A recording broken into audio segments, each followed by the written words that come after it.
never slow up, no I don't take shit. I got no love for the fakeness. If you wanna play tough and wanna hate this, I'll always show up.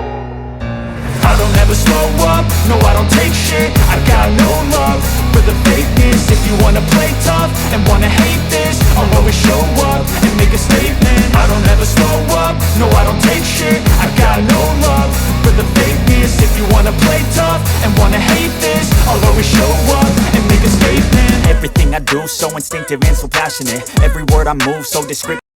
Hello everyone, आप सभी का स्वागत करता हूं triangle का day 2 class में। मैं आपको बताना चाहूंगा आज की इस क्लास में हम ट्रायंगल के टाइप्स और ट्रायंगल के फॉर्मेशन के कंडीशंस के ऊपर लगभग 25 से 30 सवालों का कलेक्शन डिस्कस करने जा रहे हैं, जो कि प्रीवियस ईयर सवाल होंगे, किसी न किसी एग्जाम में पूछे गए सवाल। ठीक है, मैं आपको बताना चाहूंगा कि ट्रायंगल का डे 1 लेक्चर आप जरूर विजिट करिएगा।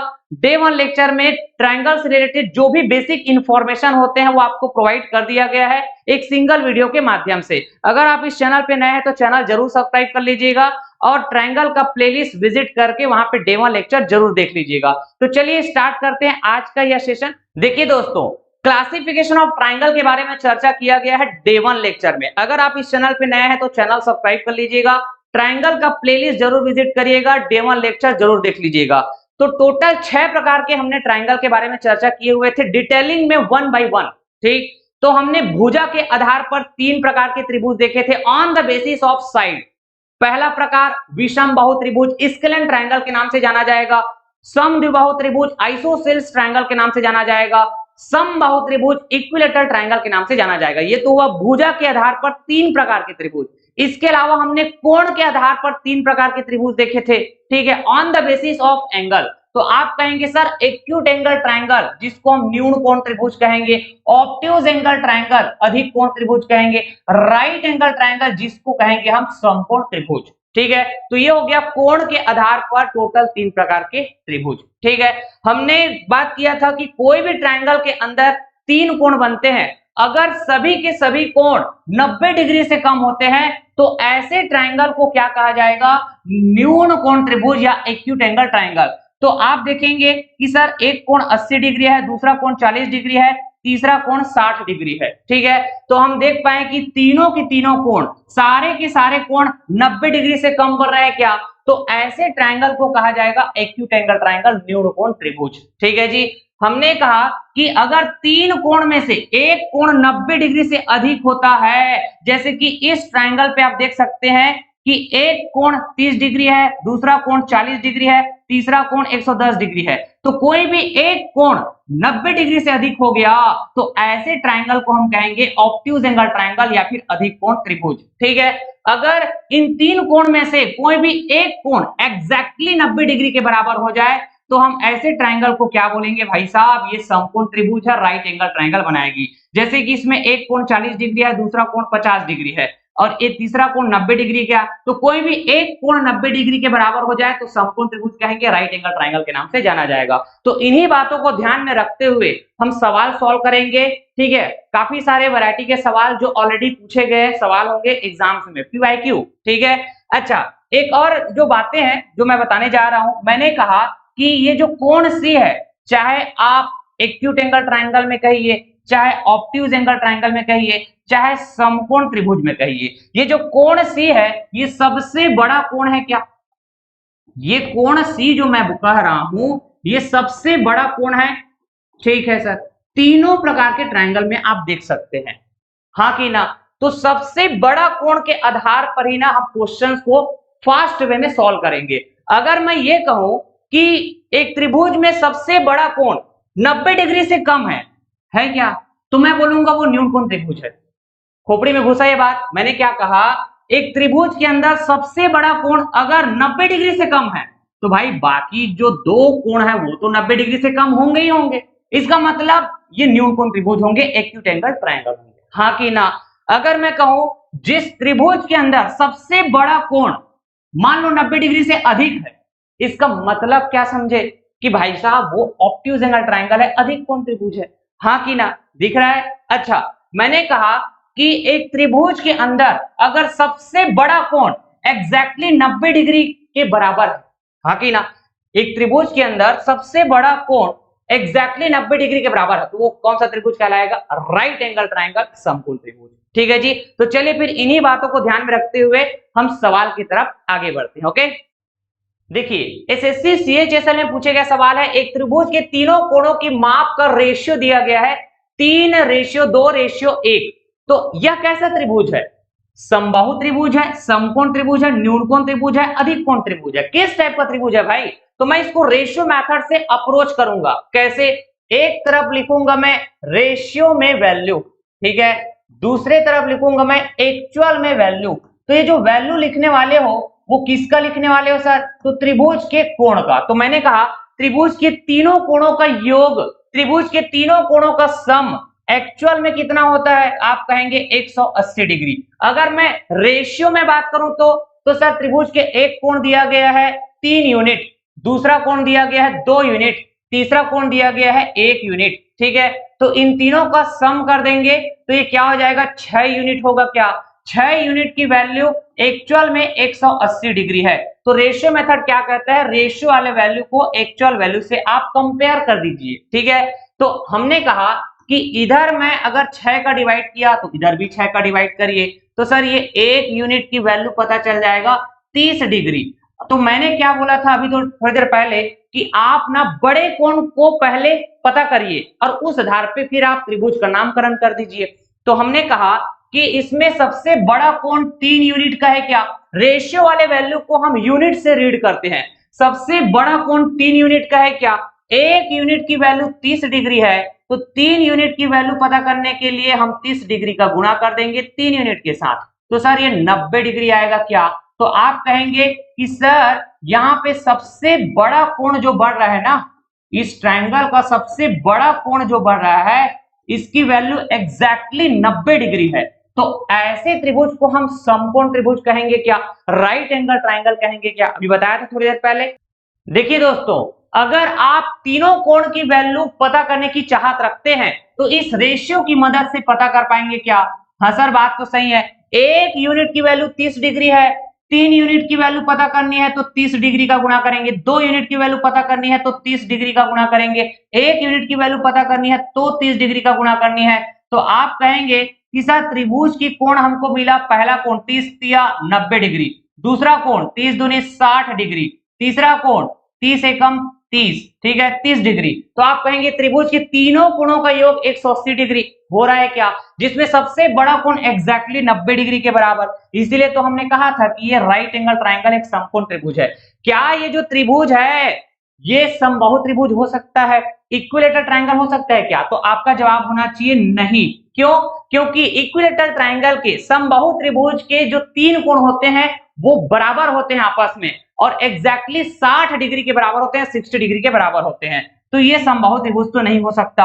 अच्छा, न्यूनकोण त्रिभुज कहें तो भाई साहब न्यूनकोण त्रिभुज में सारे के सारे कोण 90 डिग्री से कम होते हैं, तो ऐसा तो हो नहीं रहा है, तो न्यूनकोण त्रिभुज भी नहीं हो सकता। अगर हम ऑब्ट्यूज एंगल ट्रायंगल की बात करें, अधिक कोण त्रिभुज, क्या ये अधिक कोण त्रिभुज हो सकता है? नहीं, क्योंकि अधिक कोण त्रिभुज में एक कोण 90 डिग्री से अधिक होता है। तो इन्हीं सारी बातों को ध्यान में रखते हुए हम फटाफट सॉल्व करेंगे अगला सवाल। एसएससी सीएचएसएल एग्जाम में पूछे गए सवाल है, यहाँ पे त्रिभुज के तीनों कोणों की माप का रेशियो दिया गया है 3, 4, 8। ठीक है, तो आप कहेंगे 3 और 4 7, 7 और 8 15, तो 15 यूनिट की वैल्यू एक्चुअल में 180 डिग्री के बराबर है। क्या तो मैंने कहा कि इधर 15 का डिवाइड करिए तो इधर भी 15 का डिवाइड करेंगे। ठीक है, तो सर ये हो जाएगा 1 यूनिट की वैल्यू डिग्री में पता चल जाएगा 15 कम 15, अच्छा 15 दूनी 30, तो 1 यूनिट की वैल्यू 12 डिग्री आया। क्या तो हमको बड़ा कोण देखना रहता है, तो बड़ा कोण रेशियो में 8 यूनिट है। क्या अच्छा, तो 8 यूनिट की वैल्यू पता करनी है तो आप कहेंगे 1 यूनिट की वैल्यू 12 डिग्री है, तो 8 यूनिट की वैल्यू पता करने के लिए हम 12 डिग्री का यहाँ पे गुणा कर देंगे, तो 12 थे 96 डिग्री। तो ये जो 96 डिग्री आपने पता किया है ये कैसा है? सबसे बड़ा कोण है, सबसे बड़ा कोण। तो मैंने क्या बताया था कि किसी भी त्रिभुज के अंदर अगर सबसे बड़ा कोण 90 डिग्री से अधिक हो, 90 डिग्री से ज्यादा बढ़ रहा है, तो हम उसको क्या बोलेंगे? अधिक कोण त्रिभुज, ऑब्ट्यूज एंगल ट्रायंगल। ठीक, आप कहेंगे कि सर 1 यूनिट की वैल्यू अगर 12 डिग्री है तो 3 यूनिट की वैल्यू पता करने के लिए 12 डिग्री का गुणा करेंगे, 4 यूनिट की वैल्यू पता करने के लिए 12 डिग्री का गुणा करेंगे, 8 यूनिट की वैल्यू पता करने के लिए जो कि हमने 12 डिग्री का गुणा किया था। ठीक है, तो आप कहेंगे पहला कोण 12 तिया 36 डिग्री, दूसरा कोण 12 चौके 48 डिग्री, ठीक है, तीसरा कोण 12 अट्ठे 96 डिग्री।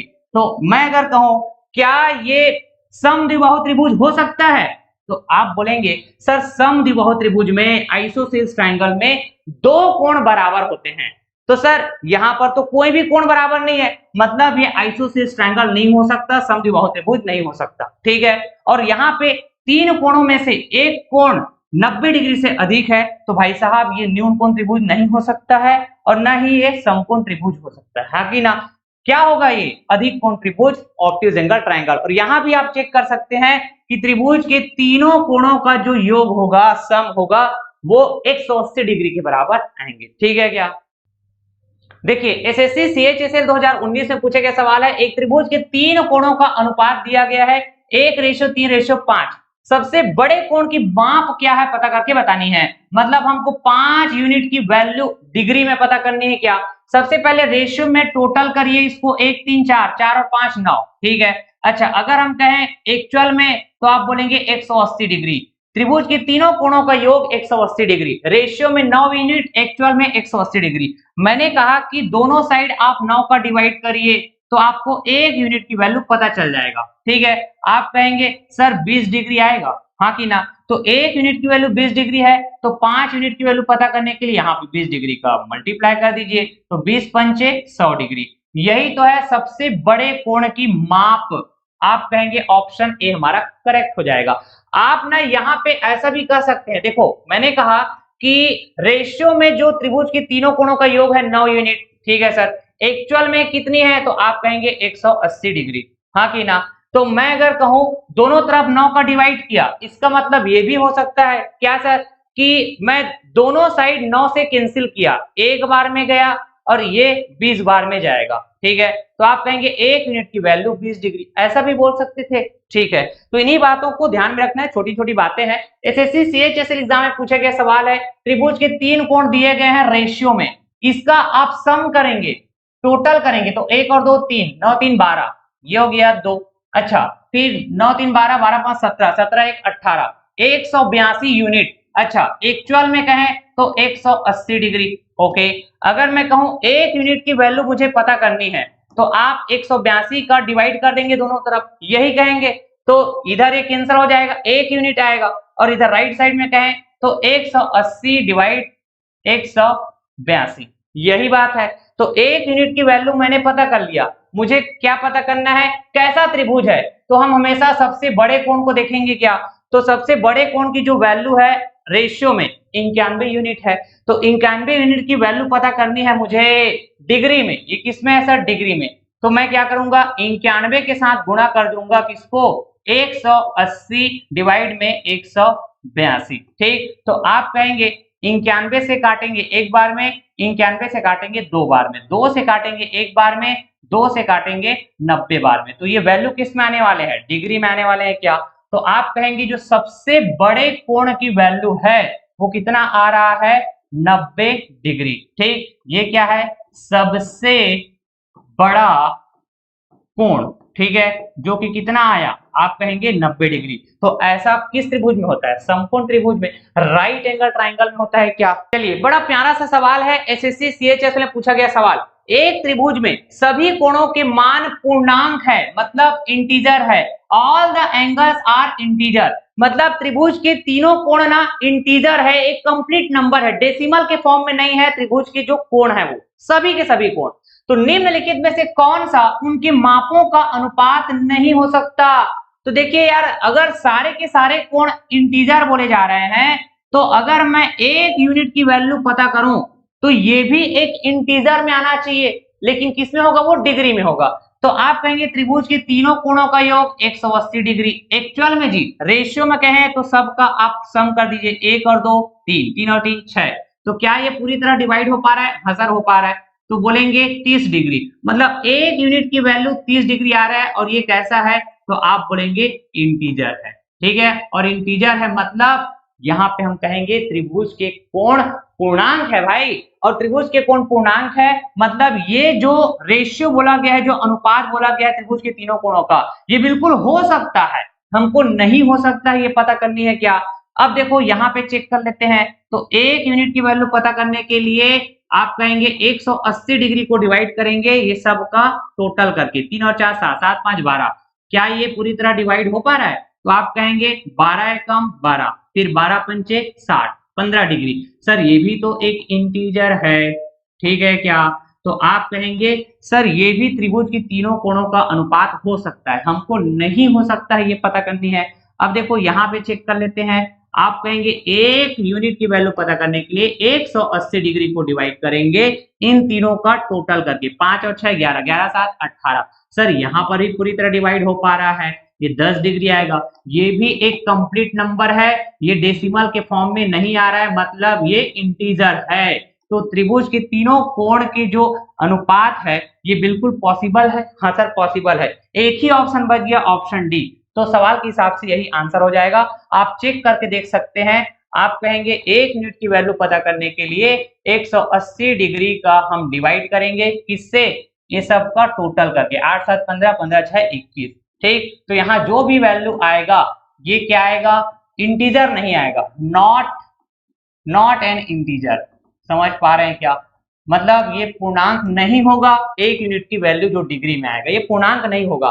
तो यहाँ पे जो कोण का रेशियो दिया गया है ये बिल्कुल नहीं हो सकता, डिफाइन नहीं किया जा सकता अगर सभी कोण के मान पूर्णांक है, ऐसा बोला गया है। तो ठीक है जी, सवाल के हिसाब से ऑप्शन डी हमारा करेक्ट हो जाएगा। सुपर सवाल, बड़ा प्यारा सवाल।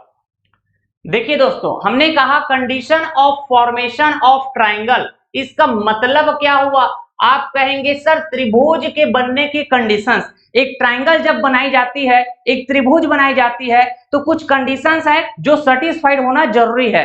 तो कंडीशंस या तो हम सम के फॉर्म में कहते हैं या तो हम डिफरेंस के फॉर्म में कहेंगे। सम का मतलब योग, डिफरेंस का मतलब अंतर। तो जो पहला कंडीशन है वो सम वाला है, क्या कहता है, कोई भी दो भुजाओं का योग सदैव तीसरी भुजा से बड़ी होनी चाहिए। दूसरा कंडीशन अंतर वाला है, कोई भी दो भुजाओं का अंतर सदैव तीसरी भुजा से छोटी होनी चाहिए। अगर हमने कहा कि ए बी सी ये ट्राइंगल है जिसकी तीन भुजाओं की लंबाइयां दी गई है, स्मॉल ए स्मॉल बी स्मॉल सी, ठीक है जी।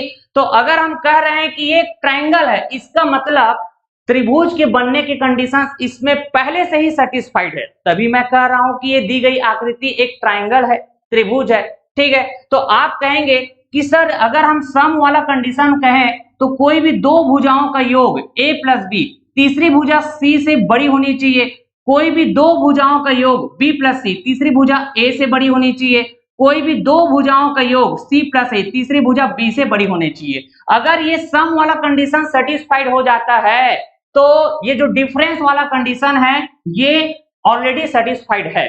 इसका मतलब यही बताया था मैंने, ये सारी बातें हम लोगों ने डे 1 लेक्चर में सीख चुके हैं बेहतरीन तरीके से। अगर आप इस चैनल में नए हैं तो चैनल जरूर सब्सक्राइब कर लीजिएगा और डे 1 लेक्चर जरूर विजिट करिएगा ट्राइंगल का।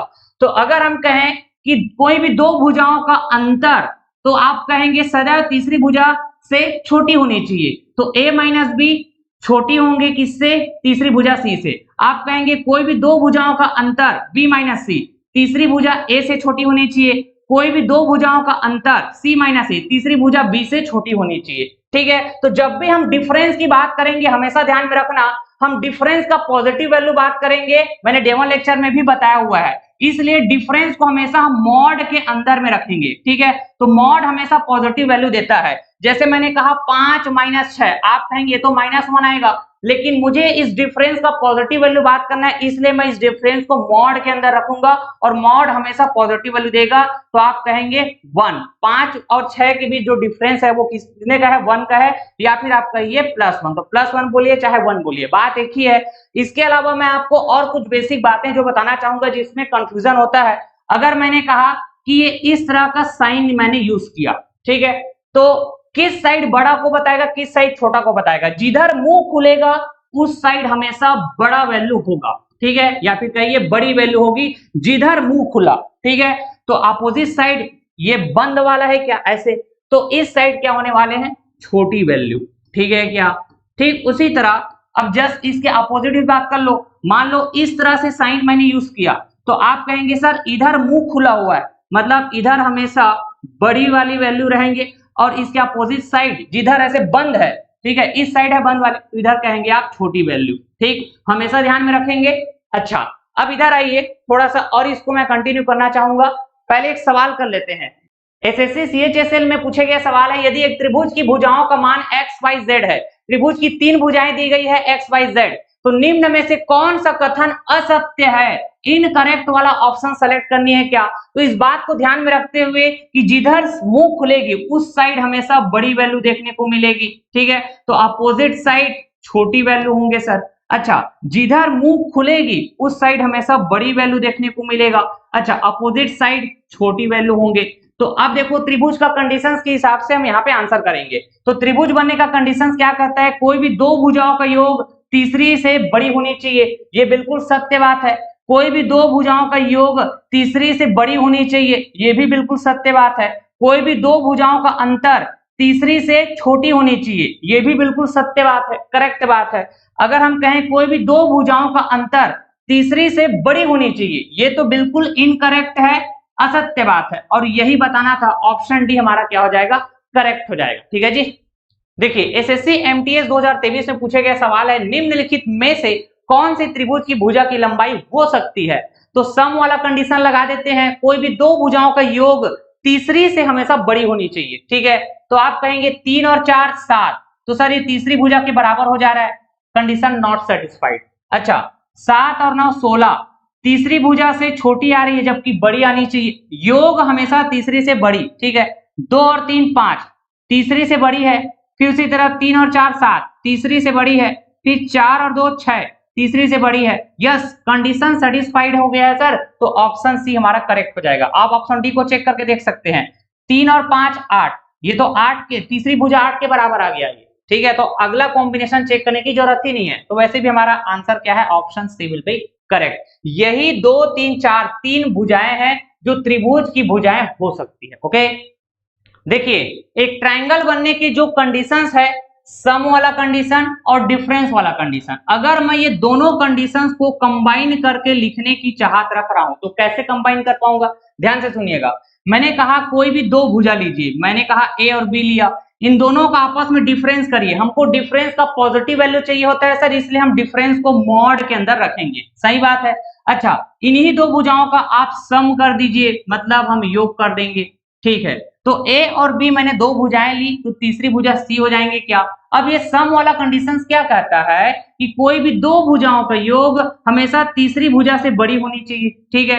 अच्छा, कोई भी दो भुजाओं का अंतर हमेशा तीसरी भुजा से छोटी होनी चाहिए, यही बात है क्या?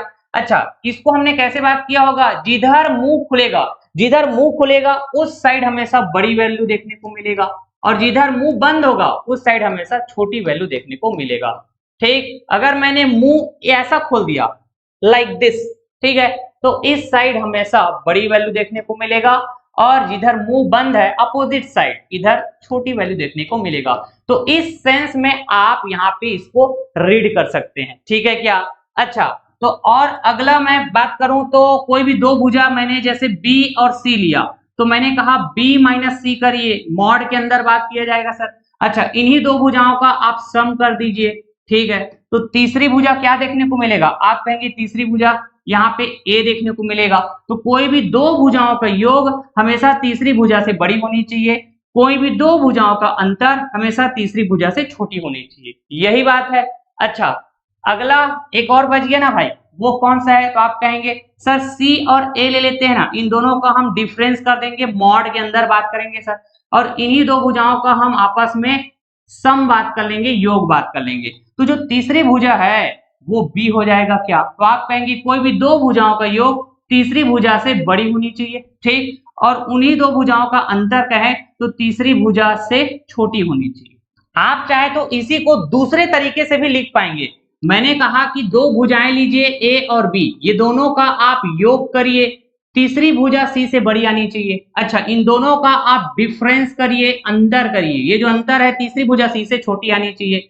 मैंने कहा दो भुजाएं लीजिए बी और सी, ये दोनों भुजाओं का आप योग करेंगे, तीसरी भुजा ए से बड़ी आनी चाहिए। ये दोनों भुजाओं का आप डिफरेंस करेंगे, तीसरी भुजा ए से छोटी आनी चाहिए। मैंने कहा कि दो भुजाएं लीजिए सी और ए, दोनों भुजाओं का आप सम करिए, तो ये जो सम है तीसरी भुजा बी से बड़ी आनी चाहिए और इन दोनों का आप डिफरेंस करेंगे तो ये जो डिफरेंस आने वाले हैं ये तीसरी भुजा बी से छोटी आने वाले हैं।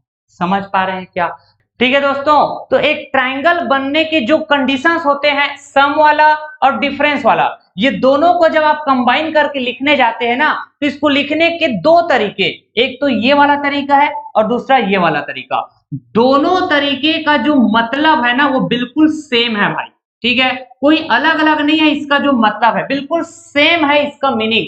लेकिन सवाल जब आप सॉल्व करने जाते हैं ना तो ऑप्शंस कभी कभी इस फॉर्म में दिया रहेगा तो कभी कभी इस फॉर्म में दिया रहेगा, तो कई बार ना कंफ्यूजन होता है। तो दोनों तरीका आना चाहिए आपको लिखने का। तो मैं आपको हर पैटर्न के सवाल का प्रैक्टिस कराऊंगा, मजा आएगा, बस आप इस लेक्चर के साथ बने रहिएगा। ठीक है जी।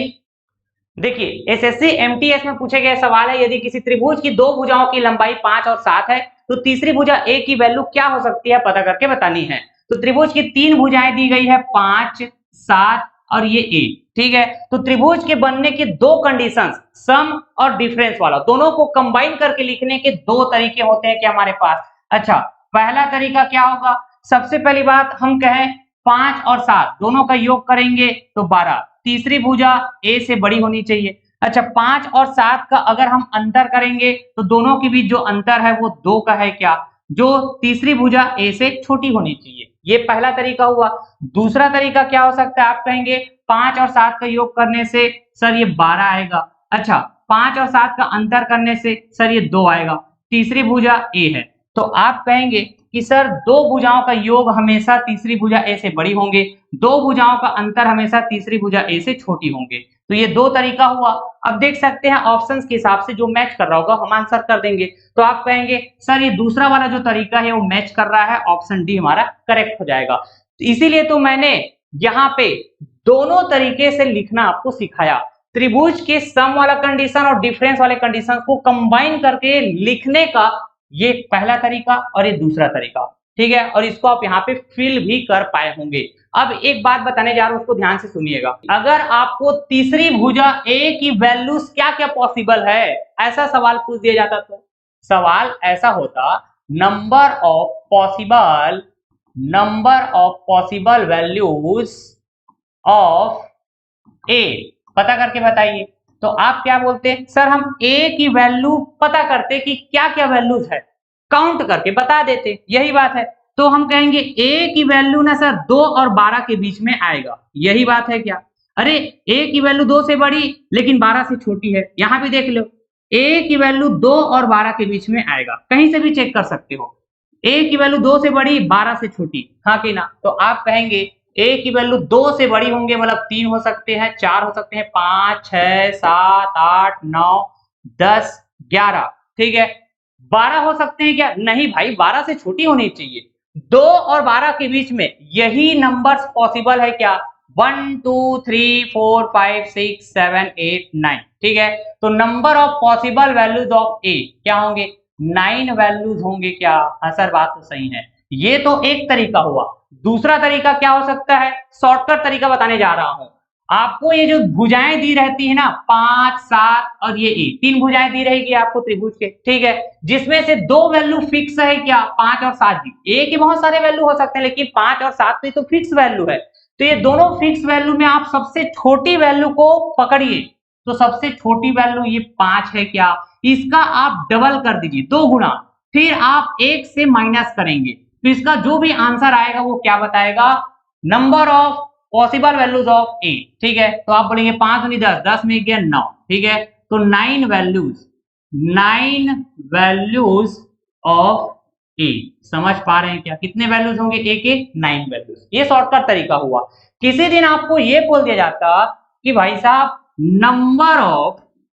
नंबर ऑफ पॉसिबल ट्राइंगल बताइए, नंबर ऑफ पॉसिबल ट्राइंगल्स कितने होंगे, तो आप कहेंगे जितने नंबर ऑफ ए होंगे उतने नंबर्स में ट्राइंगल होंगे, ठीक है। तो ए की जितने वैल्यूज पॉसिबल है, कितने वैल्यूज, 9 वैल्यूज। तो आप बोलेंगे सर ट्राइंगल्स की जो संख्या है है ना। 5, 7 और ए भुजा से मिलकर बनने वाले ट्राइंगल्स की जो संख्या है वो 9 होंगे। ठीक है, 9 number of triangle, 9 number of triangle. समझ पा रहे हैं क्या सर कैसे हुआ ये?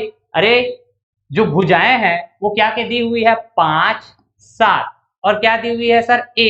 तो 5 और 7 3 के साथ मिलकर एक ट्रायंगल बनाएंगे, 4 के साथ मिलकर दूसरा ट्रायंगल, 5 के साथ मिलकर तीसरा ट्रायंगल और ये 6 के साथ मिलकर चौथा, 7 के साथ मिलकर पांचवा, 8 के साथ मिलकर छठवा और ये 9 के साथ मिलकर सातवां, 10 के साथ मिलकर आठवां और ये 11 के साथ मिलकर नौवां। टोटल 9 ट्रायंगल बनेंगे। ठीक है जी। तो आपको बोला जाए कि ट्रायंगल की संख्या कितने संभव है, तो उसके लिए भी आप क्या बोलते हैं, छोटी भुजा का डबल करेंगे, एक से माइनस करेंगे, तो ये जो भी वैल्यू आएगा यही number of values of triangle बताएगा। ठीक है, ट्रायंगल्स की संख्या। ओके, देखिए एसएससी सीएचएसएल में पूछा गया सवाल है, एक त्रिभुज की 3 भुजाओं की लंबाई 6 सेंटीमीटर, 10 सेंटीमीटर और x सेंटीमीटर है। x का न्यूनतम पूर्णांकी मान ज्ञात करके बतानी है, मिनिमम इंटीग्रल वैल्यू पता करनी है भाई साहब आपको x का। तो देखिए इंटीग्रल वैल्यू का मतलब होता है इंटीजर, जिसको हम पूर्णांक कहेंगे, जो एक कंप्लीट नंबर को बताता है। तो x का हमको एक कंप्लीट नंबर में आंसर करना है, कोई डेसिमल फॉर्म में नंबर नहीं होना चाहिए। ठीक है जी। तो सबसे पहली बात, त्रिभुज की 3 भुजाएं दी गई है 6, 10 और ये x। ठीक है क्या? तो हम त्रिभुज के बनने के कंडीशन से यहाँ पे अप्लाई करते हैं। हमने कहा 6 और 10 16 हो जाएगा, तो तीसरी भुजा x से बड़ी होनी चाहिए। अच्छा, 6 और 10 के बीच जो डिफरेंस है वो 4 का होगा क्या, जो तीसरी भुजा x से छोटी होनी चाहिए, यही बात है। तो इसका मतलब आप क्या समझे कि जो x की वैल्यू है वो 4 और 16 के बीच आने वाले हैं, मतलब x की वैल्यू 4 से बड़ी होंगे, 5 हो सकते हैं, 6 हो सकते हैं, 7 हो सकते हैं, 8 हो सकते हैं, इस तरह से 9, 10, 11, 12 से लेके 15 तक बात कर सकते हैं, क्योंकि x की वैल्यू 4 से बड़ी है और x की वैल्यू 16 से छोटी है। तो 4 और 16 के बीच में, ठीक है, मिनिमम वैल्यू 5 आएंगे और मैक्सिमम वैल्यू 15 आएंगे। तो हमको मिनिमम वैल्यू की तरफ आंसर करना है क्या, जिसको हम कहेंगे न्यूनतम। ठीक है, तो सवाल यही पूछ रहा है, न्यूनतम पूर्णांकी मान, एक न्यूनतम कंप्लीट नंबर क्या होगा x का, तो 5 होगा। ऑप्शन डी हमारा करेक्ट हो जाएगा। अगर आपको अधिकतम पूछा जाता, मैक्सिमम पूछा जाता, तो आप क्या बोलते सर, 15 हो जाता इसका आंसर, हाँ कि ना, यही बात है। अच्छा चलिए देखिए, एसएससी सीएचएसएल में पूछा गया सवाल है, बिल्कुल सेम टू सेम सवाल है पिछले सवाल की तरह। यदि एक त्रिभुज की 2 भुजाएं क्रमशः 7 व 5 हो, तो तीसरी भुजा का निम्न में से कौन सा न्यूनतम मान संभव है पता करके बतानी है। सबसे पहली बात, त्रिभुज की 2 भुजाएं दी गई है 7 और 5, मैं तीसरी भुजा मान लेता हूं x है। ठीक, तो इस x का हमको न्यूनतम मान पूछा गया है भाई साहब। ठीक है, तो आप कहेंगे कि सर त्रिभुज के बनने की कंडीशन लगाएंगे, 7 और 5 12 हो जाएगा, तीसरी भुजा x से बड़ी होनी चाहिए, 7 और 5 के बीच जो डिफरेंस है 2 आएगा, वो तीसरी भुजा x से छोटी होनी चाहिए, हाँ कि ना। तो आप कहेंगे x की वैल्यू ना सर 2 और 12 के बीच होने वाले हैं। ठीक है, मतलब x की वैल्यू 2 से बड़ी होंगे और 12 से छोटी होंगे। ठीक, तो 2 से बड़ी 3 हो सकते हैं, 4 हो सकते हैं, 5 हो सकते हैं, 6 हो सकते हैं, 7 हो सकते हैं, इस तरह से 8, 9, 10, 11। ठीक है, यहीं तक पहुंच पाएंगे आप। अच्छा, तो x की न्यूनतम वैल्यू क्या हो जाएंगे बताएंगे, आप बोलेंगे सर 3। अगर अधिकतम पूछ दिया जाता तो आप बोलेंगे 11। ठीक है जी, तो ये हो जाएगा हमारा answer, option C will be correct, क्योंकि हमको न्यूनतम वैल्यू पूछी गई थी। ओके, देखिए एसएससी सीएचएसएल में पूछे गए सवाल है, यदि एक त्रिभुज की 2 भुजाएं क्रमशः 5 व 12 हो तथा तीसरी भुजा x एक पूर्णांक हो, तो x के न्यूनतम तथा अधिकतम मान का औसत क्या होगा पता करके बतानी है। तो त्रिभुज की 3 भुजाएं दी गई है 5, 12 और ये x।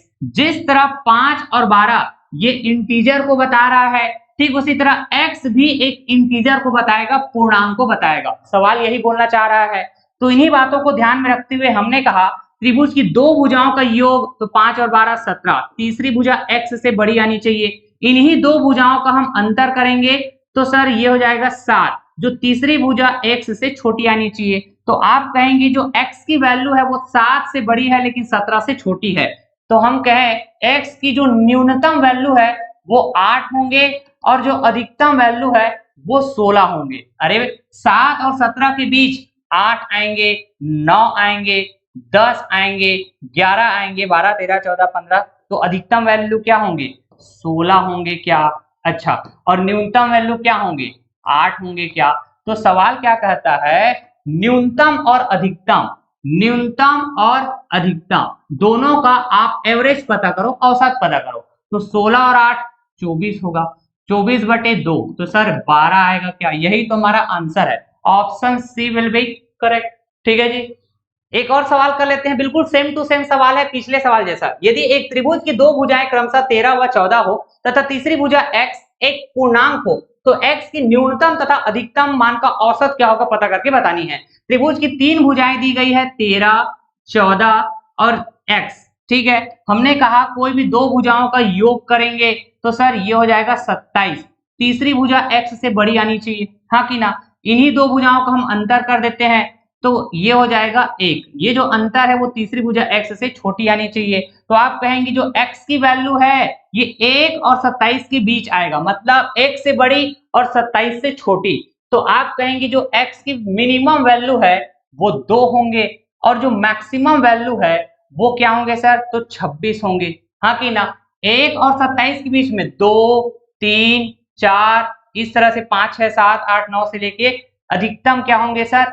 तो 26। ठीक है। अच्छा, न्यूनतम क्या होंगे सर? तो आप कहेंगे 2। ठीक है जी, इस तरह से। तो आप बोलेंगे न्यूनतम है सर 2 और अधिकतम है 26। तो इन दोनों का हम क्या करेंगे? औसत पता करेंगे, एवरेज पता करेंगे। तो सर ये हो जाएगा 28/2। तो 2 से एक बार में, 2 से 14 बार में। तो सर हमारा जो आंसर आएगा वो 14। ठीक है, ऑप्शन सी करेक्ट हो जाएगा। ओके, देखिए एसएससी सीजीएल में पूछे गए सवाल है, यदि किसी त्रिभुज की दो भुजाओं 2 सेंटीमीटर तथा 3 सेंटीमीटर है और तीसरी भुजा एक पूर्णांक संख्या है, तो त्रिभुजों की संभावित संख्या ज्ञात करें, मतलब नंबर ऑफ ट्रायंगल्स बताने हैं क्या जो पॉसिबल है। ठीक है, तो ऐसे सवाल को सॉल्व करने का हमारे पास शॉर्टकट तरीके होते हैं और ये शॉर्टकट तरीका आपको बता दिया गया है बेहतरीन तरीके से। ठीक है जी, तो ऐसे सवाल में ना आपको त्रिभुज की दो भुजाएं दी हुई होती है, मतलब आपको दो भुजाएं पता होती है।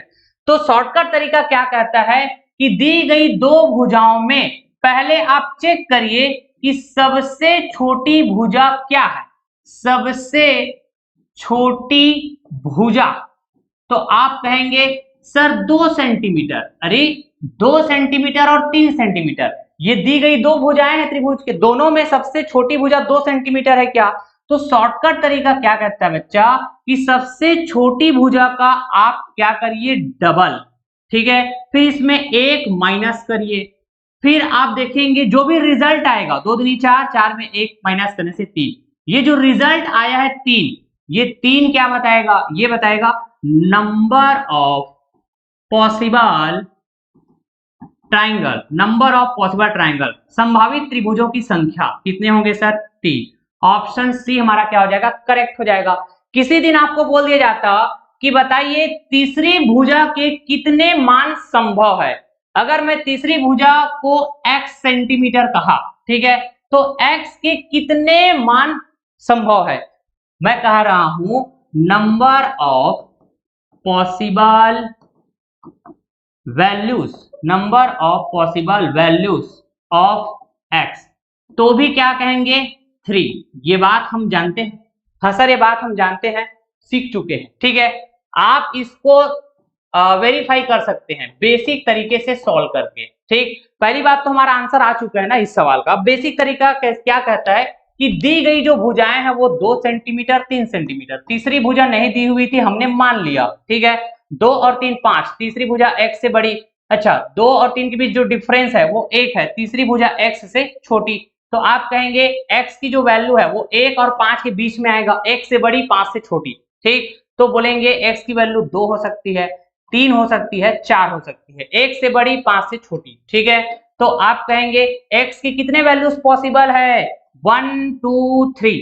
मैंने कहा था number of possible values of x 3। ठीक है, जितने नंबर्स में x की वैल्यू पॉसिबल होते हैं उतने ही नंबर्स में आपके नंबर ऑफ ट्राइंगल्स भी बनते हैं। तो मैंने कहा त्रिभुज की जो दो भुजाएं हैं जो दी हुई थी, ठीक है, 2 और 3, तो 2 और 3 x की वैल्यू 2 के साथ मिलकर पहला ट्राइंगल।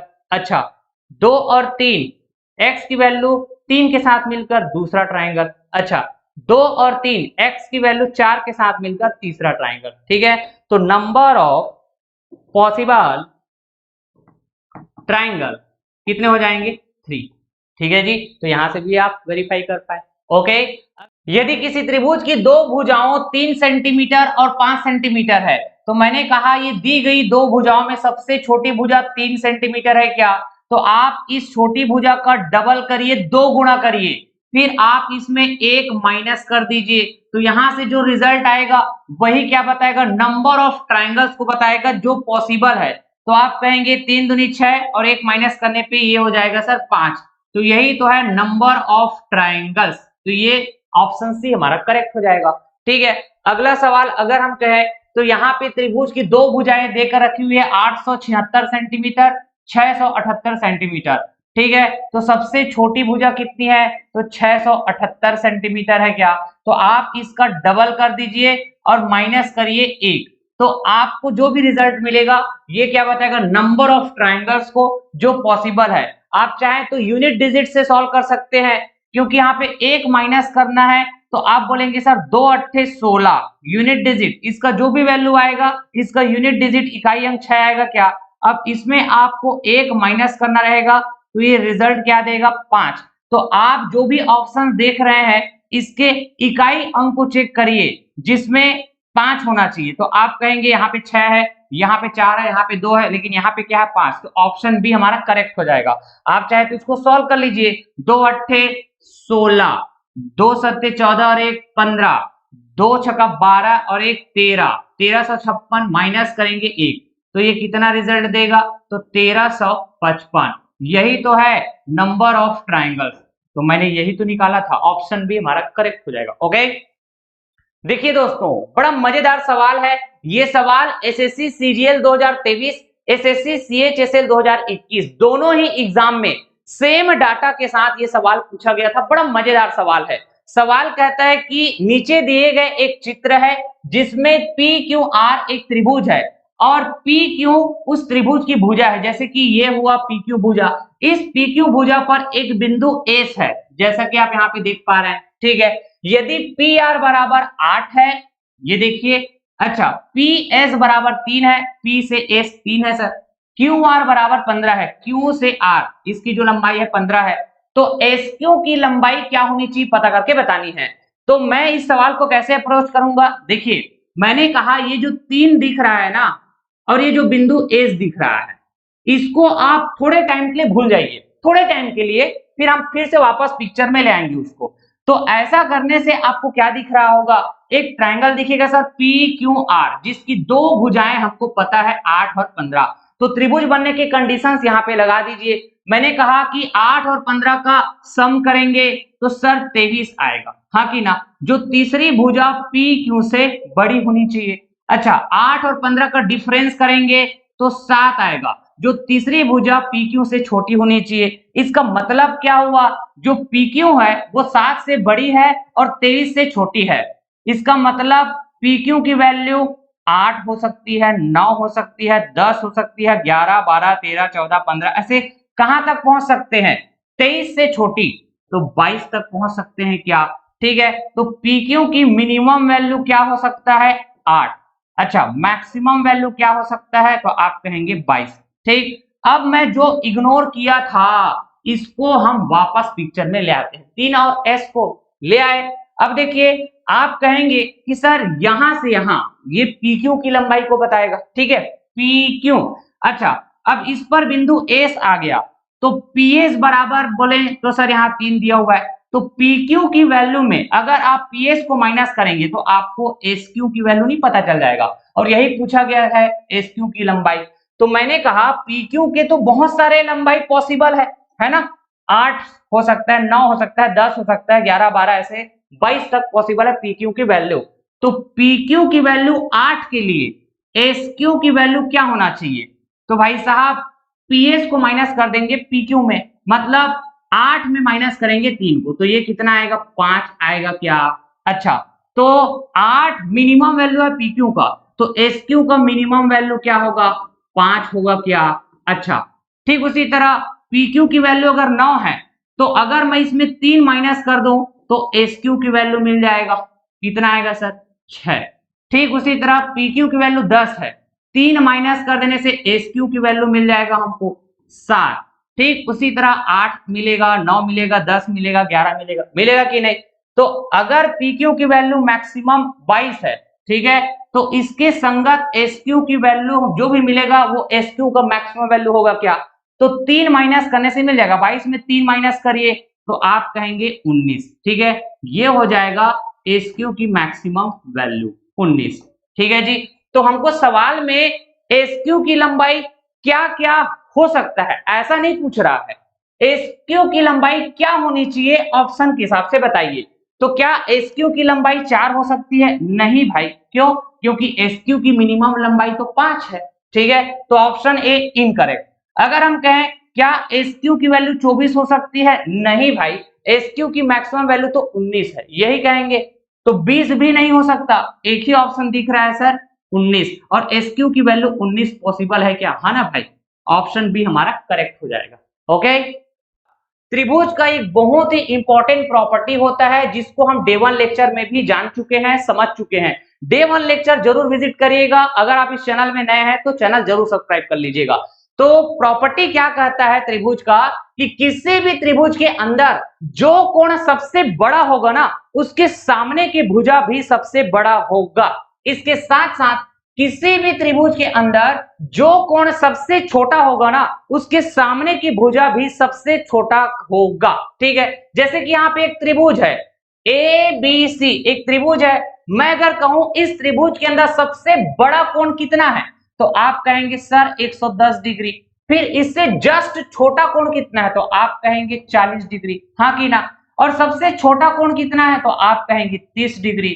तो सर सबसे छोटा कोण के सामने की जो भुजा होंगे, तो 30 डिग्री के सामने की भुजा यहाँ पे बीसी भुजा है क्या, तो आप कहेंगे इस त्रिभुज के अंदर सबसे जो छोटा भुजा है वो बीसी भुजा है, यही बात है। अच्छा, सबसे बड़ा कोण के सामने की भुजा देखिए, तो 110 डिग्री के सामने की भुजा कहें तो आप बोलेंगे ए बी भुजा है क्या, तो आप कहेंगे सर इस त्रिभुज के अंदर सबसे बड़ा जो भुजा है वो ए बी भुजा है। ठीक है, अब रह गया 40 डिग्री के सामने वाला भुजा, तो 40 डिग्री यहाँ पे बढ़ रहा है, इसके सामने वाला भुजा कहें तो कौन सा भुजा है, एसी भुजा। ठीक है जी, तो अगर आपसे कोई कहे कि भुजाओं को बड़े से छोटे के क्रम में सजाइए, तो आप कहेंगे कि सर ए बी भुजा एसी से बड़ी है और एसी भुजा बीसी से बड़ी है, तभी तो आप कह रहे हैं बीसी सबसे छोटी भुजा है और ए बी सबसे बड़ी भुजा है, यही बात है क्या। अच्छा, अगर मैं कहूं छोटे से बड़े के क्रम में सजाइए, तो पहले तो आप कोण को सजा दो, आप कहेंगे 30 डिग्री सबसे छोटा कोण, फिर उससे बड़ा कोण 40 डिग्री, सबसे बड़ा कोण 110 डिग्री, हाँ कि ना। तो आप कहेंगे 30 डिग्री के सामने की भुजा है सर बीसी। अच्छा, फिर उसके बाद 40 डिग्री के सामने की भुजा है सर एसी, बहुत बढ़िया। फिर 110 डिग्री के सामने की भुजा है सर एबी, तो आप कहेंगे कि यहाँ पे बीसी एसी से छोटी है। अच्छा, एसी एबी से छोटी है, तो सबसे बड़ी कौन हुई, एबी भुजा, और सबसे छोटी कौन हुई, बीसी भुजा। तो छोटे से बड़े के क्रम, मैंने कहा यहाँ पे छोटे से बड़े, छोटे से बड़े के क्रम। ठीक है जी। अच्छा, इधर कहें तो बड़े से छोटे से, अच्छा बड़े से छोटे की क्रम, बड़े से छोटे की क्रम, ऐसा हमने लिखा हुआ है क्या। ठीक है, तो सवाल इसी सीक्वेंस में या फिर इसी पैटर्न में देखने को मिलेगा। चलिए फिर हम लोग सवाल करते हैं। ओके, देखिए दोस्तों, एसएससी एमटीएस 2023 में पूछे गए सवाल है। यहाँ पे एक त्रिभुज की बात करी गई है, त्रिभुज ए बी सी। मैंने यहाँ पे एक त्रिभुज ड्रॉ कर दिया जहां पे कोण ए बराबर सवाल कहता है 50 डिग्री, कोण बी बराबर 60 डिग्री, अच्छा कोण सी बराबर 70 डिग्री, यही सवाल में दिया हुआ है। सवाल कहता है त्रिभुज ए बी सी की कौन सी भुजा सबसे बड़ी भुजा है, तो आप कहेंगे इस त्रिभुज के अंदर सबसे बड़ा कोण कितना है, तो सर 70 डिग्री तो दिख रहा है। तो सबसे बड़ा कोण के सामने की भुजा क्या होंगे, तो AB, तो AB भुजा सबसे बड़ा भुजा हो जाएगा, ऑप्शन ए हमारा करेक्ट हो जाएगा। ओके, देखिए दोस्तों, एसएससी एमटीएस 2023 में पूछा गया सवाल है। यहाँ पे एक त्रिभुज की बात करी गई है, त्रिभुज ए बी सी। ठीक है, मैंने ड्रॉ कर लिया। कोण ए बराबर दिया गया है 46 डिग्री, कोण बी बराबर दिया गया है कितनी 58 डिग्री, कोण सी बराबर दिया गया है 76 डिग्री। अब देखो निम्न में से कौन सा विकल्प सही है। तो जब आप इस विकल्प को देखेंगे, ऑप्शंस को देखेंगे, तो आपको समझ में आएगा भुजाओं को क्रम में सजाया गया है। ठीक है, तो अगर मैं कहूं इस त्रिभुज के अंदर सबसे बड़ा कोण 76 डिग्री है क्या, फिर इससे जस्ट छोटा कोण 58 डिग्री है, फिर सबसे छोटा कोण 46 डिग्री है, तो आप कहेंगे सबसे छोटा कोण के सामने की भुजा 46 के सामने की भुजा BC है। अच्छा, सबसे बड़ा कोण के सामने की भुजा मतलब 76 के सामने की भुजा AB है। रह गया 58 डिग्री, तो इसके सामने की भुजा क्या है, तो AC है क्या। तो मैंने सजा दिया, कैसे सजाया है, बड़े से छोटे के क्रम में। तो AB बड़ा होगा AC से और AC बड़ा होगा BC से। आप देख सकते हैं ऑप्शन ए मैच कर रहा है सर। ठीक है, देखिए एसएससी CHSL एग्जाम 2023 में पूछे गए सवाल है। यहाँ पे फिर से एक ट्राइंगल बात करनी है, ट्राइंगल ABC, लेकिन इस सवाल में इस ट्राइंगल का हमको टाइप बताया गया है, प्रकार बताया गया है। किस टाइप का ट्राइंगल है, आइसोसेल्स ट्राइंगल, जिसको हम कहेंगे समद्विबाहु त्रिभुज, जिसकी दो भुजाएं बराबर होती है और एक तीसरी भुजा जिसको हम असमान भुजा कहेंगे। असमान भुजा को गैर समान भुजा भी कहते हैं। ठीक है, तो जो कोण ए बनेगा इस त्रिभुज में, यहां पे बनेगा क्या, तो इसको कैसे डिफाइन किया गया है, कोण ए गैर समान भुजा के सामने वाला कोण है। तो भाई साहब कोण ए ये भुजा BC के सामने बना हुआ कोण है क्या। अच्छा, तो आप कहेंगे ये जो BC भुजा है ये असमान भुजा है, और असमान भुजा का मतलब गैर समान भुजा, जिसको हम कहेंगे नॉट इक्वल साइड। तो रह जाएंगे AB और AC, ये इक्वल साइड हो जाएंगे क्या, दो बराबर भुजाएं। अच्छा, तो सवाल क्या कहता है कि अगर कोण A बराबर 80 डिग्री है, कोण A बराबर अगर 80 डिग्री है, तो निम्न में से कौन सा विकल्प सही है पता करके बतानी है। तो इसमें भी बड़ा छोटा इस तरह से बात हुआ है भुजा का रिलेशन देकर। तो अगर मैं कहूं कि भाई साहब दो भुजाएं बराबर है, तो इसके आमने सामने जो कोण होंगे ये भी बराबर होंगे क्या। अच्छा, ये वाला कोण और ये वाला कोण बराबर होंगे। ओके, तो त्रिभुज के तीनों अंतः कोणों का योग 180 डिग्री होता है क्या। 80 डिग्री बन गया है, रह गया 100 डिग्री, तो 100 डिग्री दो बराबर भाग में बटेगा, तो ये 50 डिग्री इधर और दूसरा 50 डिग्री इधर। तो इस तरह से त्रिभुज के तीनों अंतः कोणों का योग 180 डिग्री। हाँ कि ना। तो आप कहेंगे सर ये समद्विबाहु त्रिभुज है, तो सर AB भुजा कहें चाहे AC भुजा कहें, ये दोनों भुजा आपस में बराबर है क्या। हाँ सर, बात तो सही है, लेकिन जो तीसरी असमान भुजा है आप देख पा रहे हैं कि ये 80 डिग्री के सामने बढ़ रहा है, और इस त्रिभुज के अंदर सबसे जो बड़ा कोण है वो 80 डिग्री है क्या। तो 80 डिग्री के सामने का जो भुजा है वो असमान भुजा BC है, जो सबसे बड़ा होगा AB से बड़ा होगा क्या, ये जो BC भुजा है। तो बिल्कुल सही बात है, क्या यही BC भुजा AC से भी बड़ा होगा। हाँ सर, बात तो सही है, तो BC बड़ा है AB से, बिल्कुल करेक्ट बात। BC बड़ा है AC से, हाँ सर ये भी सही बात है। BC बड़ा है AB के, और साथ साथ AB बराबर है AC के, बिल्कुल सही बात है। तो आप कहेंगे सर ये तो चारों ऑप्शन करेक्ट हो रहा है, मतलब ऑप्शन डी क्या हो जाएगा हमारा करेक्ट। ठीक, ऑल ऑफ दिस, ये आंसर। ओके, चलिए एसएससी MTS का सवाल सॉल्व करते हैं। हमने कहा कि फिर से एक ट्राइंगल की बात करनी होगी, ट्राइंगल ABC। इस सवाल में कोण B की वैल्यू दी गई है 50 डिग्री, कोण C की वैल्यू दी गई है 70 डिग्री। तो अगर मैं कहूं कोण A बराबर बताओ, तो आप कहेंगे त्रिभुज के तीनों अंतः कोणों का योग 180 डिग्री होता है। एक कोण 50 डिग्री है, दूसरा 70 डिग्री है, तो तीसरा 60 डिग्री होना चाहिए क्या। निम्न में से कौन सा विकल्प सही है पता करके बतानी है। तो यहाँ पे फिर से भुजाओं का रिलेशन दिया गया है, छोटा है बड़ा है। तो ऐसे पैटर्न के सवाल में मैं तो बोलता हूं ना कि आप भुजाओं को पहले क्रम में लिख दो। तो पहली बात कोण को लिखिए, सबसे बड़ा कोण 70 डिग्री है, फिर उससे छोटा कोण 60 डिग्री है, सबसे छोटा कोण 50 डिग्री है। तो 70 डिग्री के सामने की जो भुजा होगा AB भुजा, सबसे बड़ा भुजा कही जाएगी। फिर 50 डिग्री के सामने की जो भुजा है वो AC भुजा है, सबसे छोटा भुजा कही जाएगी। रह गया बीच में 60 डिग्री, 60 डिग्री के सामने की भुजा BC भुजा है। तो आप कहेंगे AB BC से बड़ा होगा, BC AC से बड़ा होगा, सबसे बड़ा AB भुजा, सबसे छोटा AC भुजा। तो सवाल के हिसाब से अब देखो ऑप्शन कहता है BC छोटा है AC से। अरे भाई BC बड़ा है AC से, ठीक है, तो ऑप्शन ए गलत बात है। AB छोटा है BC से, भाई साहब AB सबसे बड़ी भुजा है, तो ये किसी और भुजा से छोटी हो ही नहीं सकती, ये बी ऑप्शन गलत है।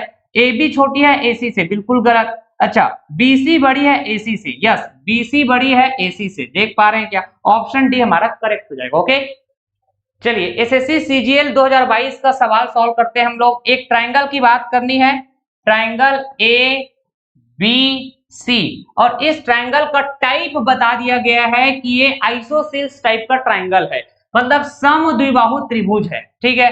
तो दो भुजाएं बराबर होते हैं, ए बी बराबर ए सी सवाल में दिया गया है, तो ये दो बराबर भुजाएं हो गए क्या? हम ये बात जानते हैं कि दो बराबर भुजाओं के सामने के जो कोण होते हैं ये भी आपस में बराबर होंगे, ठीक। सवाल कहता है कि अगर कोण ए बराबर 63 डिग्री है, तो क्या हम जानते हैं त्रिभुज के तीनों अंतः कोणों का योग 180 डिग्री होता है।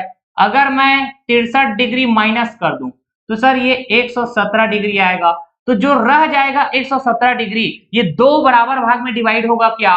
तो आप इसको दो से क्या करिए, डिवाइड करिए, तो दो एकम दो, और ये क्या हो जाएगा 58.5 डिग्री, यही बात है।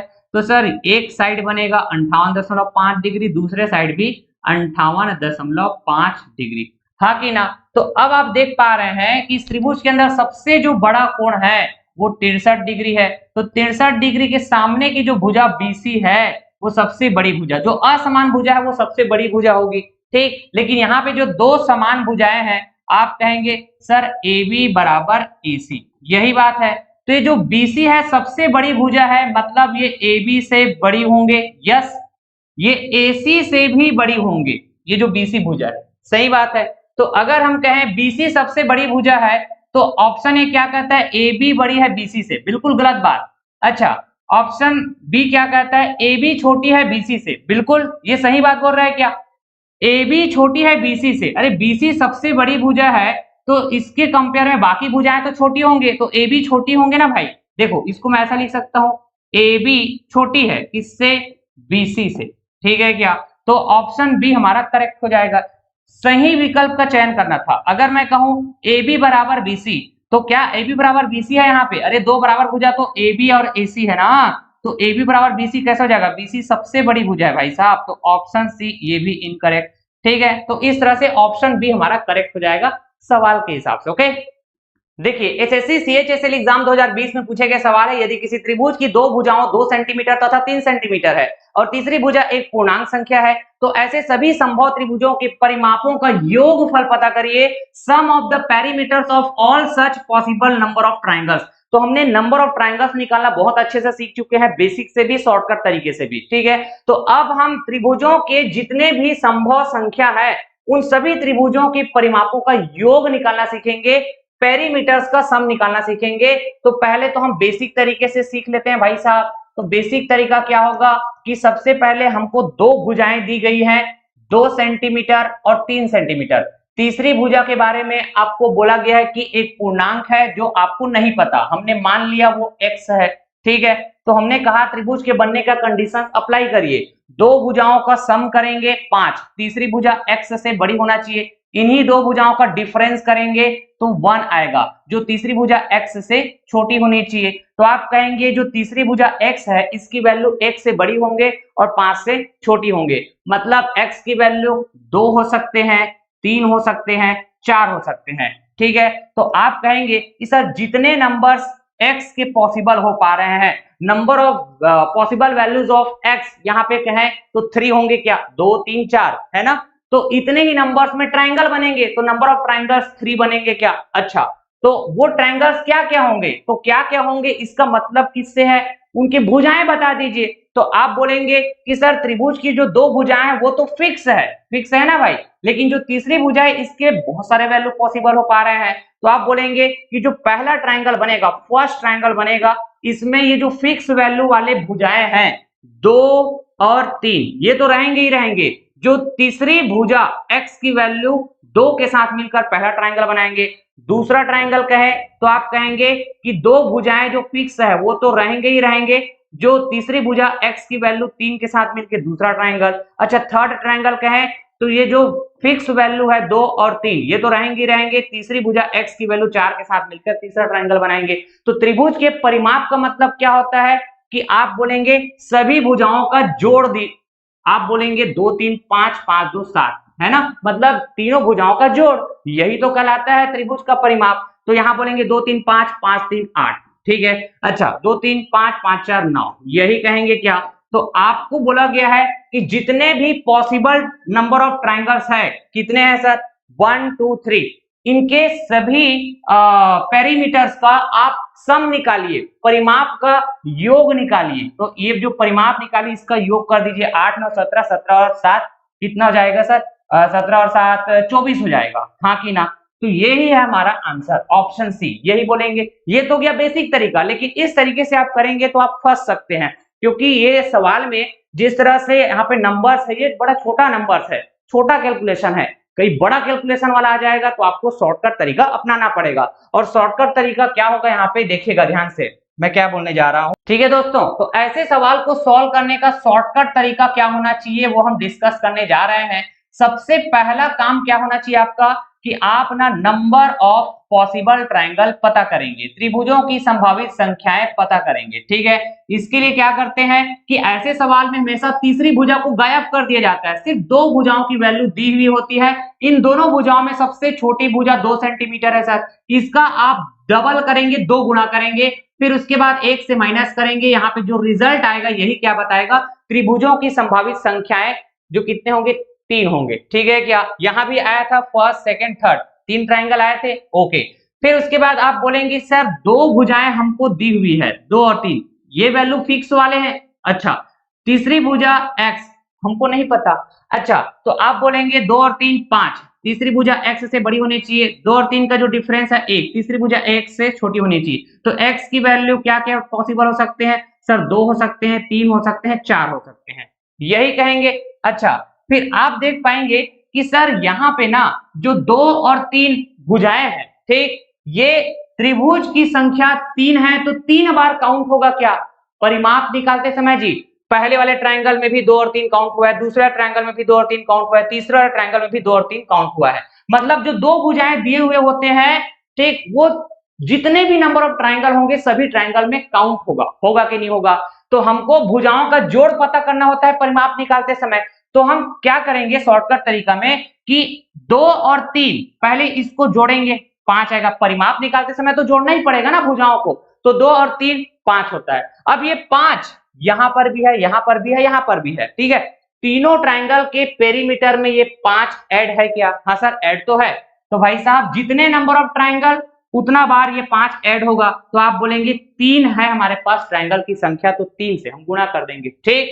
अब रह क्या गया सर, रह गया तीसरी भुजा, जो 2 हो सकता है, 3 हो सकता है, 4 हो सकता है। तो पहले ट्रायंगल में तीसरी भुजा की वैल्यू 2, फिर दूसरे में 3, फिर तीसरे में 4, ठीक है। तो भुजाओं का ओवरऑल हमको जोड़ ही तो करना होता है ना, क्या करना होता है, सम करना होता है भाई। तो 2 और 3 5 5 4 9, ठीक है। तो ये आपका आंसर हो जाएगा जो पूछा गया है, सभी संभव त्रिभुजों के परिमापों का योग। तो 5 या 15, ठीक है, 15 और 9 कितना हो जाएगा सर, तो आप कहेंगे 24, ठीक। तो ये हमारा आंसर है, ठीक है। यहां भी आया था 24, यहां भी आया 24, ठीक। और भी मैं सवाल कराता हूं, ठीक है। देखिए यदि किसी त्रिभुज की दो भुजाओं 3 सेंटीमीटर तथा 5 सेंटीमीटर है और तीसरी भुजा एक पूर्णांक संख्या है, तो ऐसे सभी संभव त्रिभुजों की परिमापों का योगफल पता करके बतानी है। बिल्कुल सेम टू सेम सवाल है पिछले सवाल जैसा। आप कहेंगे कि ऐसे सवाल में तीसरी भुजा गायब कर दी जाती है, दो भुजाएं दी हुई होती हैं, जिसमें छोटी भुजा यहाँ पे 3 सेंटीमीटर है, इसका डबल कर दिया जाएगा, 1 से माइनस कर दिया जाएगा, तो 3 दूनी 6 और 1 माइनस होगा तो 5 हो जाएगा। तो ये 5 क्या बताएगा, नंबर ऑफ पॉसिबल ट्रायंगल, त्रिभुजों की संभावित संख्या हमने पता कर लिया है। तो आप कहेंगे कि सर त्रिभुज की दो भुजाएं हैं 3 और 5, और तीसरी भुजा हमको नहीं पता, हमने मान लिया x। तो परिमाप निकालते समय भुजाओं का जोड़ बात किया जाता है सर। तो 5 त्रिभुज की संख्या है, त्रिभुज की संख्या कितनी है 5, ठीक है। तो पहले त्रिभुज के लिए ये 2 भुजा होगा, हाँ सर, दूसरे के लिए भी, तीसरे के लिए भी, चौथे के लिए भी, पांचवें के लिए, ठीक है। तो हर एक त्रिभुज की परिमाप निकालते समय ये 3 और 5 ऐड होगा आपस में, ठीक है। कितना बार ऐड होगा, तो 5 त्रिभुज है तो 5 बार, एक बार ऐड करने से 5 और 3 8 होता है, तो सर ये तो 5 बार ऐड होगा, इसलिए 5 से गुणा, ठीक है जी। हमको सभी संभव त्रिभुजों के परिमापों का योगफल निकालना है, मतलब ओवरऑल 5 त्रिभुज के जितने भी भुजाएं होंगे सबको क्या कर देंगे सर, हम योग कर देंगे। ठीक है जी, तो हमने 5 त्रिभुज के 2 भुजाएं जो होते हैं वो सबका योग पता कर लिया है। अब हम तीसरी जो भुजा है सभी ट्रायंगल में, उन पांचों ट्रायंगल में उसको ऐड करेंगे। तो भाई साहब x की वैल्यू पता है क्या? नहीं। तो तीसरी भुजा x की वैल्यू पता करने के लिए 3 और 5 8, तीसरी भुजा x से बड़ी होनी चाहिए। अच्छा, हमने कहा 3 और 5 की भी डिफरेंस 2 का है, जो x से छोटी होनी चाहिए। तो x की वैल्यू 2 से बड़ी 8 से छोटी, मतलब 3 हो सकते हैं, 4 हो सकते हैं, 5 हो सकते हैं, 6 हो सकते हैं, 7 हो सकते हैं। ठीक है, तो x की कितने वैल्यूज है? तो आप बोलेंगे 5, मतलब पहले वाले ट्रायंगल में 3, दूसरे वाले ट्रायंगल में 4, तीसरे वाले ट्रायंगल में 5, चौथे वाले ट्रायंगल में 6, पांचवें वाले ट्रायंगल में 7। ठीक है, तो हम ओवरऑल सभी त्रिभुज के परिमाप का योग निकाल रहे हैं। तो भाई साहब सभी त्रिभुज की जो तीसरी भुजा है, ये सारी भुजा भी तो जुड़ेंगे ना। तो आप बोलेंगे 3 और 4 7, 7 5 12, 12 और 6 18, 18 और 7 कितना हो जाएगा सर? 18 और 7 25 हो जाएगा। यही कहेंगे क्या? ठीक, तो यही हमारा रिक्वायर्ड आंसर हो जाएगा जो हमको पता करनी है। तो 8 पंचे 40, ठीक है, फिर 25 हम ऐड करेंगे, तो 40 और 25 कितना हो जाएगा? 65। सुपर, यही तो है सभी संभव त्रिभुजों के परिमापों का योग। ओके, देखिए त्रिभुज की 2 भुजाएं दी गई है 7 सेंटीमीटर और 24 सेंटीमीटर तथा तीसरी भुजा एक पूर्णांक संख्या है। तो ऐसे सभी संभव त्रिभुजों के परिमापों का योगफल पता करने, सेम पैटर्न का सवाल है। हमने मान लिया तीसरी भुजा x है, ठीक है। अब देखेंगे कि जो सबसे छोटी भुजा है, दी गई भुजाओं में जो सबसे छोटी भुजा वो 7 है, इसके साथ आप 2 का गुणा करेंगे और 1 माइनस करेंगे, तो जो वैल्यू आएगा 7 दूनी 14, 1 माइनस करेंगे तो 13। तो ये जो 13 है ये क्या बताएगा? नंबर ऑफ ट्राइंगल को, नंबर ऑफ पॉसिबल ट्राइंगल को बताएगा। ठीक है जी, त्रिभुज की संख्याएं 13 संभव है। ठीक है जी, तो हमने कहा कि जो 2 भुजाएं दी गई है 7 और ये 24, ठीक, ये दोनों भुजाएं कितना बार ऐड होगा? तो जितने नंबर में ट्राइंगल है 13 बार ऐड होगा क्या? तो एक बार ऐड करेंगे तो सर ये 24 और 7 ऐड करने से 31 आएगा। अब ये 31 13 बार ऐड होगा तो 13 से गुणा किया जाएगा। ऐसे ही सीखे हम लोग। अब देखो जो तीसरी भुजा x है, इसके कितने वैल्यूज पॉसिबल होंगे? जितने नंबर्स में ट्राइंगल है तो 13 वैल्यूज पॉसिबल होंगे क्या? तो क्या क्या वैल्यूज है वो पता कर लेंगे और उसको ऐड करने के बाद यहाँ पे हम उसको लिख देंगे। यही बात है क्या? तो अगर मैंने कहा कि 7 और 24 31, तीसरी भुजा x से बड़ी होनी चाहिए, 7 और 24 के बीच जो डिफरेंस आएगा 17, जो तीसरी भुजा x से छोटी होनी चाहिए, मतलब x की वैल्यू 17 से बड़ी 31 से छोटी। तो x से बड़ी 18 19 20 21 22 23 24, ऐसे कहां तक जा सकते हैं आप? 31 से जस्ट छोटी 30 तक आप जा सकते हैं। ठीक है, तो ये हो गया तीसरी भुजा x के पॉसिबल वैल्यूज। ये सब को आपको क्या करना है? ऐड करना है। तो इसके ऐड करने के कई तरीके हैं। आप एपी सीरीज बना लीजिए या फिर n नेचुरल नंबर का सम वाला फार्मूला लगा लीजिए। मैंने कहा 1 2 3 ऐसे n नेचुरल नंबर्स है, तो इसका मुझे क्या करना हो? सम करना है, योग करना है। तो हम बोलेंगे n प्लस 1, ठीक है, डिवाइड में 2, यही बोलेंगे क्या? तो ये क्या है? 1 से शुरू होगा और n में खत्म होगा। जैसे कि मैंने कहा 1 2 3 ऐसे ये 30 तक जा रहा है। ठीक है, तो आप बोलेंगे सर 30 गुणा 30 प्लस 1 31 डिवाइड करेंगे 2, तो ये जो वैल्यू आएगा 15 गुणा 31, ये क्या बताएगा? 1 से लेकर 30 तक जितने भी नेचुरल नंबर्स है उसका ये योग को बताएगा। लेकिन हमको तो 18 से 30 तक चाहिए। ठीक है, मतलब हमको 1 से लेके 2 3 फिर आगे कहां तक, कितना तक आप कहेंगे? 17, 1 से लेके 17 तक नहीं चाहिए। ठीक है, तो इसका आप योग कर दीजिए आपस में, फिर आप इससे माइनस कर देंगे यहाँ जो भी वैल्यू आएगा उसको। तो आप बोलेंगे सर ये 17, फिर उसके बाद 17 प्लस 1 18 डिवाइड करेंगे 2, 2 एकम 2, 2 नियम 18। ठीक है, तो 17 गुणा 9, 17 गुणा 9, यही बोलेंगे, इसको माइनस कर देंगे। तो आप कहेंगे कि सर x की जो वैल्यूज पॉसिबल है 18 से लेके 30, इसका योग पता करना है। तो 15 गुणा 31, अगर हम इसको माइनस कर देते हैं किससे? 17 गुणा 9 से। ठीक है, 17 गुणा 9 से। ठीक है, तो ये हो जाएगा, हमारा आंसर निकल जाएगा। इसको सॉल्व कर दीजिए। तो एक तरीका तो है कि आप इसको पूरा सॉल्व करके आंसर लाएंगे। ठीक है, अच्छा, दूसरा तरीका थोड़ा स्मार्ट अप्रोच लगाइए। स्मार्ट अप्रोच क्या होगा? मैंने कहा कि यूनिट डिजिट का कांसेप्ट लीजिए, ठीक है? इकाई अंक देखिए आप, तो इसको आपस में गुणा करने से जो इकाई अंक आएगा 3 एकम 3, सुपर। अच्छा, इसको आपस में गुणा करने से जो इकाई अंक आएगा 5 एकम 5, तो यहाँ पे प्लस है तो आपस में ऐड होगा। अच्छा, यहाँ पे देखेंगे इसको आप आपस में गुणा करेंगे तो 9 सत्ते 63, इकाई अंक क्या आएगा 3 आएगा, यहाँ माइनस है, माइनस कर देंगे। तो आप बोलेंगे सर ये 3 और 3 प्लस माइनस कैंसिल हो जाएगा, मात्र 5 बचेगा क्या? तो यहाँ पे जो इकाई अंक आने वाले, मतलब मैं क्या बोलना चाह रहा हूँ, इसको सॉल्व करने से जो वैल्यू आएगा, जो भी वैल्यू आएगा, इसका जो यूनिट डिजिट है, इकाई अंक है, वो कितना आएगा? 5 आएगा क्या? तो आप देखिए ऑप्शन में जाके ऐसा कौन सा ऑप्शन है, ठीक है, जिसके इकाई अंक 5 है? ऑप्शन ए है क्या? मान लो ये यूनिट डिजिट के कांसेप्ट से नहीं होता, मतलब एक से ज्यादा ऑप्शन में इकाई अंक 5 दिख रहा होता, तो फिर कोई ऑप्शन नहीं था आपके पास कैलकुलेशन करने के अलावा और कोई ऑप्शन नहीं था, आपको कैलकुलेट करना पड़ता। ठीक है जी, ठीक है दोस्तों, तो मैं आपको एक सवाल दे देता हूं, होमवर्क कर लीजिएगा और इसका आंसर जरूर कमेंट बॉक्स में कमेंट करके बताइएगा। सेम पैटर्न का सवाल है, सभी संभव त्रिभुजों के परिमापों का योग करके बताना है आपको, ठीक है? तो ये रहा आज का हमारा डे 2 लेक्चर, जिसमें हम लोगों ने ट्रायंगल के टाइप्स और ट्रायंगल के फॉर्मेशन के कंडीशन, ट्रायंगल के बनने के कंडीशंस के ऊपर हम लोगों ने वैरायटी ऑफ क्वेश्चंस डिस्कस किए, ठीक? और अगर आप इस चैनल पे नए हैं तो मैं आपको कहना चाहूंगा कि आप चैनल जरूर सब्सक्राइब कर लीजिएगा, अपने फ्रेंड सर्कल में भी शेयर करिएगा। वीडियो अगर पसंद आता है तो जरूर लाइक कमेंट शेयर जरूर किया करें, ठीक है?